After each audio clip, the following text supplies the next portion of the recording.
വചനവയൽ യുക്യാറ്റ് പഠനത്തിലേക്ക് ഏവർക്കും സ്വാഗതം. കഴിഞ്ഞ എപ്പിസോഡിൽ ഞങ്ങളോട് തെറ്റ് ചെയ്യുന്നവരോട് ഞങ്ങൾ ക്ഷമിക്കുന്നത് പോലെ ഞങ്ങളുടെ തെറ്റുകൾ ഞങ്ങളോടും ക്ഷമിക്കണമേ എന്നതിൻ്റെ അർത്ഥം എന്താണ് എന്നതിനെക്കുറിച്ചാണ് നാം ചർച്ച ചെയ്തത്. ഇന്ന് 525 ഖണ്ഡികയിൽ ഞങ്ങളെ പ്രലോഭനത്തിൽ ഉൾപ്പെടുത്തരുതേ എന്ന് പറയുന്നതിൻ്റെ അർത്ഥം എന്താണ്?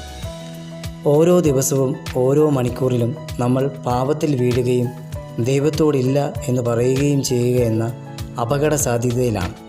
അതുകൊണ്ട് പ്രലോഭനത്തിൻ്റെ ശക്തിയിൽ നമ്മെ രക്ഷാമാർഗമില്ലാത്തവരായി വിട്ടുകളയരുതെന്ന് നാം ദൈവത്തോട് യാചിക്കുന്നു. കത്തോലിക്കാ സഭയുടെ മതബോധന ഗ്രന്ഥം 2846, 2849 ഖണ്ഡികയിലും നാം ഇപ്രകാരം തന്നെ കാണുന്നുണ്ട്. നമ്മൾ ദുഷ്ടനെ എതിർക്കാൻ ശക്തിയില്ലാത്ത ദുർബലരായ മനുഷ്യരാണെന്ന് പരീക്ഷിക്കപ്പെട്ടിട്ടുള്ള യേശുവിന് അറിയാം.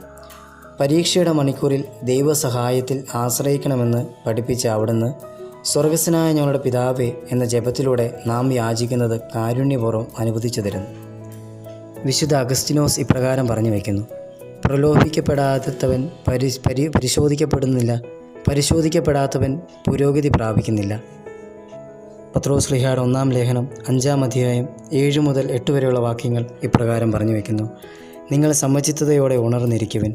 നിങ്ങളുടെ ശത്രുവായ പിശാച് അലറുന്ന സിംഹത്തെ പോലെ ആരെ വിഴുങ്ങണമെന്ന് അന്വേഷിച്ചുകൊണ്ട് ചുറ്റി നടക്കുന്നു.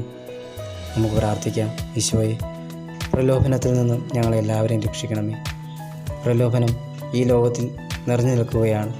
അവിടുന്ന് സ്വർഗസ്വനായ പിതാവ് എന്ന ജപത്തിലൂടെ പ്രലോഭനത്തെ നേരിടുവാനുള്ള ശക്തി ഞങ്ങൾക്ക് നൽകണമേ. ആമേൻ.